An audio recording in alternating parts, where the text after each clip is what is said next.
अनिल देशमुख गृहमंत्री असतानाचं एक प्रकरण आता चांगलंच तापू लागलंय। गिरीश महाजनांवर गुन्हा का दाखल केला नाही असं म्हणत अनिल देशमुखांनी मला वारंवार धमकावलं असा आरोप जळगावचे तत्कालीन पोलीस अधीक्षक प्रवीण मुंडे यांनी केला। तसा जबाब त्यांनी सीबीआयकडे देखील नोंदवला। विजय पाटील यांनी गिरीश महाजन यांच्या विरोधात जी तक्रार केली होती तो कथित घटनाक्रम जळगाव जिल्ह्यातला नसून पुणे जिल्ह्यातला होता। तसं मी देशमुखांना अनेकदा सांगितलं, मात्र ते गुन्हा दाखल करण्याची जबरदस्ती करत होते। अखेर त्यांच्या दबावातून 0 FIR दाखल केला असा दावा मुंडे यांनी केला। दरम्यान अनिल देशमुखांनी या संपूर्ण प्रकरणावर प्रतिक्रिया देण्यास नकार दिला।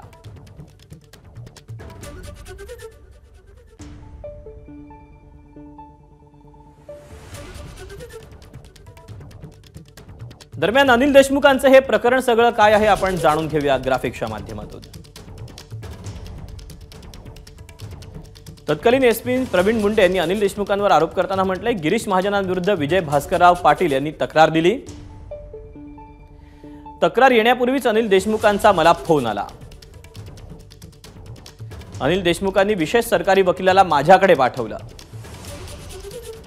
देशमुखांनी FIR दाखल करण्याचे आदेश दिल्याचं वकिलांनी सांगितलं। मी त्यांना पुणे शहर पोलिसांकडे जाण्यास सांगितलं, कारण त्यांनी सांगितलेला घटनाक्रम जळगाव हद्दीतला नव्हता। मात्र तक्रारदारानं त्याला नकार दिला। पुन्हा आठवडाभराने अनिल देशमुखांचा फोन आला। देशमुखांनी पुन्हा तक्रारदाराला पाठवत असल्याचं सांगितलं। थेट गृहमंत्र्यांचा फोन आल्यानं मी नाशिक IG पोलीस महासंचालकांना सांगितलं। पुन्हा आठवडाभराने देशमुखांचा फोन आला आणि त्यांनी मला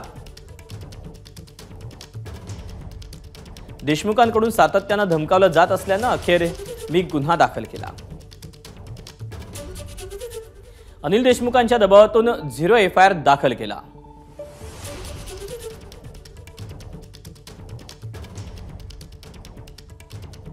मवियाच्या काळात गिरीश महाजनांवर खोटे गुन्हे दाखल करण्यासाठी गृहमंत्री म्हणून अनिल देशमुखांनी दबाव टाकला असं CBIनं अनिलच्या चार्जशीट यांच्यामध्ये नमूद केल्याचं उपमुख्यमंत्री देवेंद्र फडणवीसांनी म्हटलंय।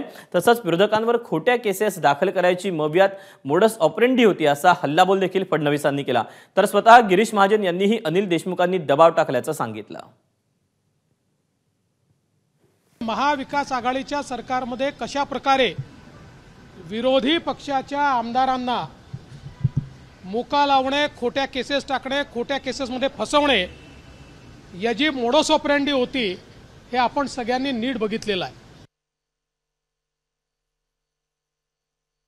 नाही, वस्तुस्थिती आहे, तत्कालीन गृहमंत्री अनिल देशमुख यांनी माझ्यावर 3 वर्ष 12 दिवसांनी मी कोणाला तरी मोबाईल माझ्या PN रामेश्वरनी त्या ठिकाणी मोबाईल दाखवला आणि मी त्यांना मोबाईलवर धमकी दिली आणि म्हणून पुण्याला ही घटना घडली आणि म्हणून त्यांनी पुण्याला तर तो गुन्हा नोंदवला नाही, पण मुक्ताईनगरला निंभोरा आउट पोलीस स्टेशनात तिथे एका PSI कडे त्या ठिकाणी गुन्ह्याची नोंद करावी किंवा ती केली गेली होती आणि ती करण्यासाठी अनिल देशमुखांनी SP-वर दबाव आणला आणि त्यांनी सांगितल्यापेक्षा या सगळ्या गोष्टीचं रेकॉर्डिंग आहे, व्हिडिओ रेकॉर्डिंग आहे।